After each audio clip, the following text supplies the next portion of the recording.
Well, it's hard to say exactly when the problems at Beaumont ISD began. It wasn't one issue, but rather a series of problems that eventually resulted in a takeover of the school district by the TEA. Some say it goes all the way back to the $388 million bond election in 2007.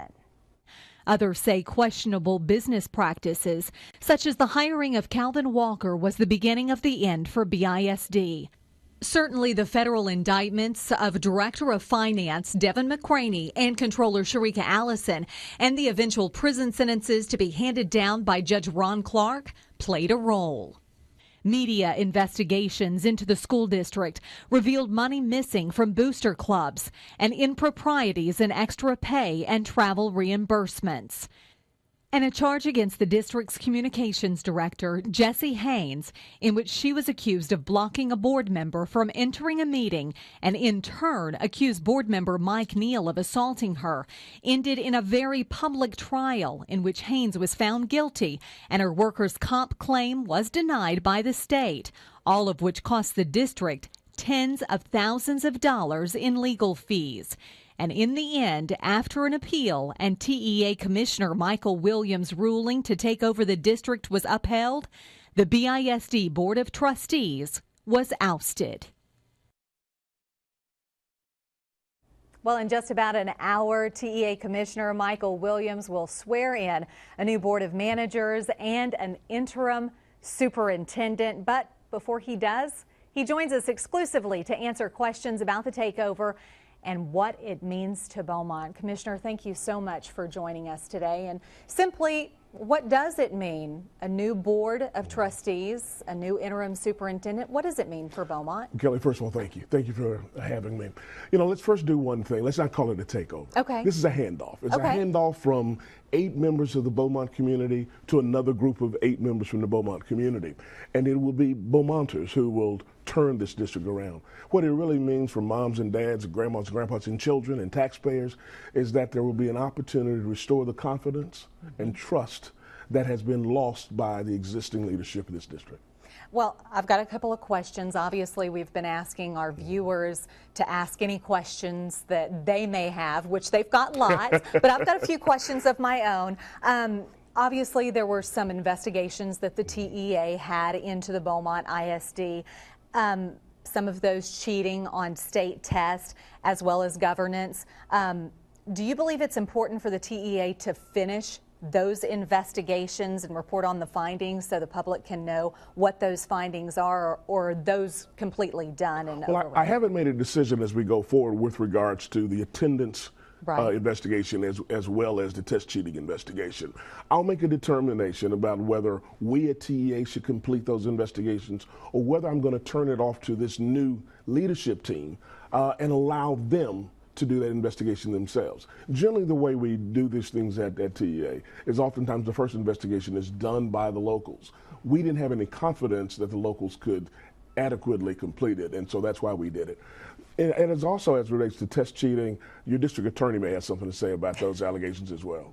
Tell us a little bit about these members that you've chosen that are our new board of trustees. How did you pick them? Well, you know, we got a lot of suggestions. I mean, there's a lot of talent in this community, a lot of human capital that's profound. And so I probably got, several dozen, maybe 50, 60 some odd names submitted to me. We called various people in the community. So what do you think about this person? What do you think about that person? And of course, I wanted to have a widely diverse board and wanted people that understood how to run large businesses, understood governance, understood, quite frankly, community relations. Some were educators. And so this board, the 7 of them, come with a wide variety of talents. Do they understand money? I think that's the big issue for taxpayers. I think you've got folks that have dealt and led large organizations, and that's extremely important. I mean, obviously, your district is the largest employer in the area. Exactly. Is the driver of the economic, sort of engine of Southeast Texas. And so it's extremely important. And that was sort of number 1 on our list. Now, I've got to ask, you've only got 1 female represented on the board. Why? Well, you know, and I will tell you, I wish that there could have been more. But as I was trying to put the team together, the way a general manager tries to put together his ball club, or a coach tries to put together his team, you know, and trying to get the pieces to fit, that piece didn't fit. I wish there would have been at least one more woman. It just didn't happen this time. But you've got a strong woman. Oh, yes, I do. Okay. No, yes, you do. Yes, you at least do. you're confident in yes, that. Yes. Okay, another question that I have got for you. How closely will you monitor this new board? Will you monitor them, or do you have enough confidence in the new board that you've picked and the new superintendent? One of the things that's going to happen at the very beginning, obviously, is that Mr. Schaefer is going to continue as the conservator. He will be my eyes and ears regarding the district. He will continue to send the quarterly reports about how things are going. But it's also important to note that around 6:30, 6:45 sometime today, I'm getting on a plane. And I'm going back to Austin. You are? We are not going to try to run this district 854 miles away. Folks from Beaumont are going to run Beaumont. But they do have your number on speed dial, right? They if have need our be. they have our number, and they have the number of our staff. And one reason for selecting Mr. Butler as the interim superintendent, he was my interim superintendent when we did the exact same thing in El Paso. He knows the TEA staff. He's worked with the TEA staff. And quite frankly, if there's anything that he needs, we are only a text, email, or phone call away. Well, what can you tell us about him? Well, you know, 40 years of educational experience, came up the ranks to be a superintendent, was an outstanding interim superintendent in El Paso that obviously didn't have the same financial issues, but had cheating issues. And then after they got within, the Board of Management got within the district, they found that there were some financial issues, and he helped lead that district through. So you're quite confident. I Now, speaking a little bit about money issues, we've got another bond payment come due in October. Right now, it seems like we've got about $1.2 million in the account. We've got about $1.4 million as far as operating expenses, all of the salaries go. What if Beaumont ISD cannot pay the bond? Well, first of all, let's not deal with that hypothetical. Okay. Let's get more positive than that. Okay. That the district is going to be in a position. Okay. Because this leadership team, is going to make the kinds of decisions that will make sure that the district is going to be able to pay its bills. So let's deal with the what if adverse question if that happens. So will we know what the final amount is as far as our general funds? Will this new board be able to find out? The Board of Managers is trying to put its arms around the finances down. Obviously, they were notified only a week ago that they accepted this position. And that's what they're doing now with the help of Mr. Schaefer and Vern Butler and others, is trying to put their arms around what the finances currently are. All right. Commissioner, we're going to take a quick break, but when we come back, we'll answer some of our viewers' questions, so don't go away. Commissioner Williams will answer some of your questions next on Live at 5.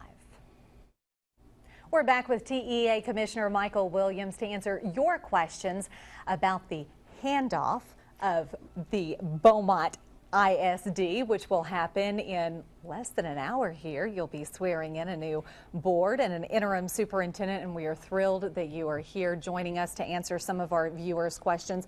Let's get to some of our viewers' questions. Our first one, Jeremy Schote, says, is there any way you can go after Carol Butch Thomas? Obviously, he was the superintendent before Dr. Timothy Shagwa, and I don't even know if that's a question that you can answer, but I'll let you. Well, Jeremy, I don't have any jurisdiction to go after. First of all, we don't go after people, but I don't have any jurisdiction to investigate the former superintendent at this moment because he's no longer with the district. Okay.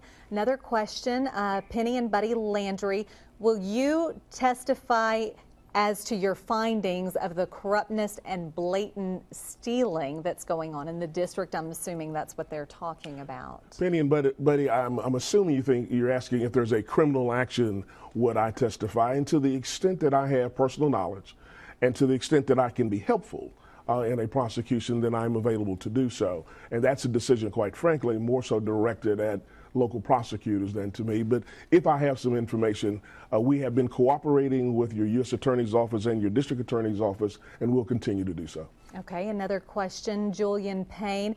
How much are the Board of Managers and Superintendent going to be paid for their services? Sort of two parts to that question, Julian. Number one, the Board of Managers is just like Board of Trustees. They do not receive a salary. These individuals are serving pro bono. They are committed Out of the members of goodness this. of their hearts. They're committed members of this community. The superintendent's salary, as I understand it, is $180,000 a year, which is, you know, sort of well within the range of superintendents of a district of this size. Okay.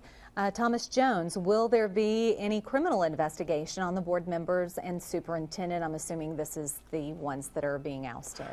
Thomas, that really is a question for Mr. Crenshaw. Obviously, I don't have the authority to conduct a criminal investigation, even though I am a former prosecutor, but I don't have any authority in this position to do an investigation. That will be done, if at all, by your local U.S. attorney or your local DA. Okay. Nick Boudreau, does Chagua still get his severance package? Tonight and in future school board meetings, the Board of Managers will make that determination. And so that would be fully up to them, whether he gets the package that had been discussed at a previous meeting or was going to be discussed at a previous meeting, whether he gets some other package less than that or whether he gets no package at all. That's a decision that will be made by the Board of Managers. Okay. Chris Garner, how typical is it to find such problems within a school district that you're finding here? Well, Chris, it is unfortunate and sad to say that obviously the measure that I took is one that is one of the greatest sanctions that a commissioner can levy. And commissioners don't levy this sanction very often. In my almost 2 years as a commissioner, obviously I have executed a handoff once in El Paso and a handoff today in Beaumont. Okay. Susie Fairchild, will Calvin Walker continue to be the district's electrician? Susie, that is again another decision that will be made by the current Board of Managers. We are not going to run this district from Austin. Your friends and neighbors here will run this district. Okay. Linda Curbo, no question, just thank you. And Linda, you're welcome. Co-pastor Lee, will they consider bringing back the adult cosmetology program? The requirement was 10 students and at least 20 signed up. Again, that is a local decision. You know, with the emphasis in House Bill 5 on career technology courses and offerings, it very well may happen that that is a offering that will be provided to the students of this district. But again, that is a decision that will be made by the new team of 8. Okay, Deanne Cisco, as a retired educator, thank you for all your hard work. Hoping the new Board of Managers and Superintendent can get this district back on track. And Lorraine Guillory, will the process of interviewing and hiring internal RIFT candidates be fair and equitable? Let me mention one thing about that. As of this moment, no employee has been RIFT, irrespective of whether one's name was on or not on a list a couple of weeks ago. This Board of Managers is going to develop its own process for making a determination of who, if at all, has to be RIFT. Unfortunately, I think we've seen a number of retirements and resignations, and for good or bad, that does mean that the number of potential risks is probably less than what was discussed several weeks ago. Now, I know tonight there is phase 1, and there are some names on that list, and it's just administration. Do you think there will be a phase 2, or again, is that something the new board will determine? New board will, Kelly, the new board will determine it, but I think it's fair to say that this is a district that went from having a $50 million fund balance to one that now has an announced $25 million deficit. There are going to be some hard choices that have to be made. The former trustees did not put this Board of Managers in a great spot, in a great position. And they'll make a fair and equitable decision, but they will likely have to make some tough decisions. Commissioner, thank you so much for stopping by. And I have a feeling you're going to be seeing a lot of bow ties tonight at the meeting. And I know that there have been videos posted online on how exactly to make a bow tie. I look forward to that because I look forward to taking over the world one neck at a time. Perfect. Thank you so much.